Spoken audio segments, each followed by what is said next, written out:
Tropa, scooter kid ulit. Naks naman, apakaangas ng kulay nitong crankcase cover ng Honda Beat oh. Bangis talaga ng samurai paint. Bago sa panlasa yung kulay, tropa.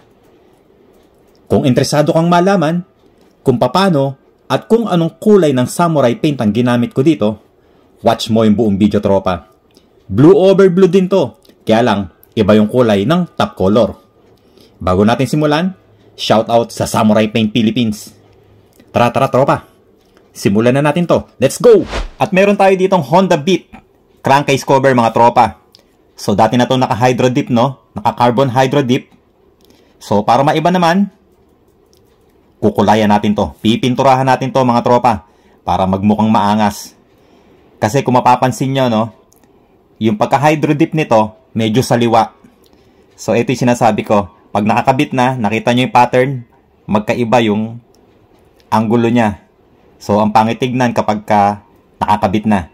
So kailangan pinturahan natin to para mas lalong umangas mga tropa. Tapos ko nang lihahin to no, nag-wet sanding ako number 800, tapos sinabon nating mabuti para sure ball na walang naiwan na langis. At ngayon nagbubuga tayo ng primer. Gamit natin Surfacer UCH210. Pwede ka rin gumamit ng 2K04 epoxy surfacer. After matuyo ng primer, nagliha tayo ng bahagya para matanggal yung kaunting gaspang. At ngayon naman, nagbubuga tayo ng Triboli Blue. Ang code nito, 199. Ito yung pang ilalim natin na kulay, mga tropa. Pinatuyo natin mabuti itong Triboli Blue. At ngayon, gagamit tayo ng plastic wrap, mga tropa. Stretch film din ang tawag ng mga iba dito, no? So, ang gagawin natin, lulukutin lang natin to ng medyo pahaba. Nang sa ganon, magkaroon ng mga linya-linya. Dahil yung gagamitin natin na disenyo o yung gagawin nating design doon sa marble effect natin, dapat mahaba yung linya mga tropa. So ito yung gagamitin natin ngayon. At syempre gagamit tayo ng sparkling silver. Ang code nito 391701. I-spray lang natin to dito sa nilukot natin na plastic wrap mga tropa.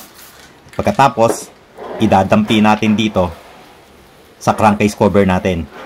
Medyo pahalang din or padiagonal yung gagamitin natin na posisyon. Sa ganon, mas maganda yung effect nito mga tropa. So, ganyan lang. Siguraduhin nyo lang na nalagyan lahat, ano? Yung mga singit-singit, yung mga sulok-sulok. So, ayan mga tropa, nagkaroon na ng linya. Uulit-ulitin lang natin to mga tropa hanggang sa mapuno natin yung isang direksyon. Alright.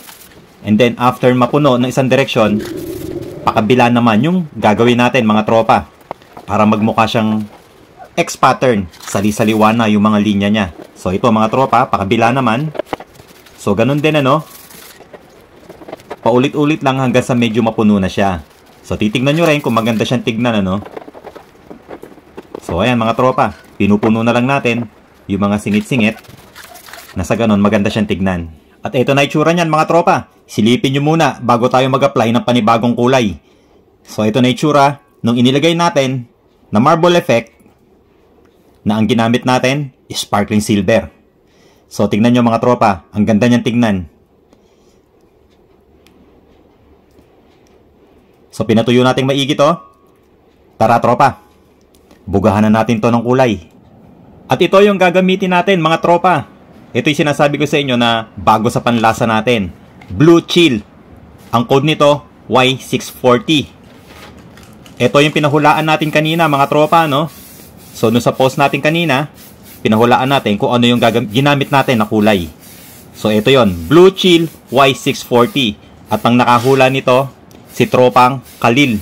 Congrats ulit, tropa. Papadala ko sa iyo yung isang set ng samurai paint na napanalunan mo. At pagkatapos ng dalawang coats ng Blue Chill, pinatuyo maigi. At ngayon, nagbubuga tayo ng top coat.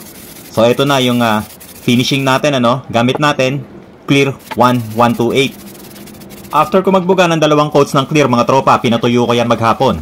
At ngayon naman, nagliliha tayo. Wet sanding, number 800 ang ginagamit natin na liha. Pinipino natin yung pinaka-surface nung top coat na ibinuga natin. Nang sa ganon, pag nag-apply tayo ng final coat ng clear, makinis na makinis. Nilinis natin yan at pinatuyo natin mabuti mga tropa. So ngayon, pwede na tayong magbuga ng final coat ng top coat clear natin mga tropa. So, ganun ulit yung gagamitin ko. Clear 1128. Pero syempre, pwede ka rin gumamit ng K1K or 2K01 na pang top coat na clear. Depende yan sa'yo mga tropa kung ano yung gusto mong gamitin. So, dito ang ginagawa natin sa final coat natin, wet application mga tropa. So, kung mapapansin nyo, dahan-dahan lang yung sway ng spray can ko. Nang sa ganon, mas marami yung top coat clear na mailagay ko at magmukha siyang wet look. Pero kailangan tansyado mo yan mga tropa. Dapat hindi yan tutulo or hindi luluha. Nang sa ganon, hindi masira yung pintura mo. Alright mga tropa, tapos na. Tapos na itong project natin. Apakaangas ng kulay. Lalo sa personal mga tropa. Lalo na pagka natamaan to ng araw. Kitang-kita yung pagiging metallic niya. Nagiging metallic kasi yung pagka-blue nito gawa nung nasa ilalim na sparkling silver. So, mas umaangas to pagka nasa liwanag mga tropa.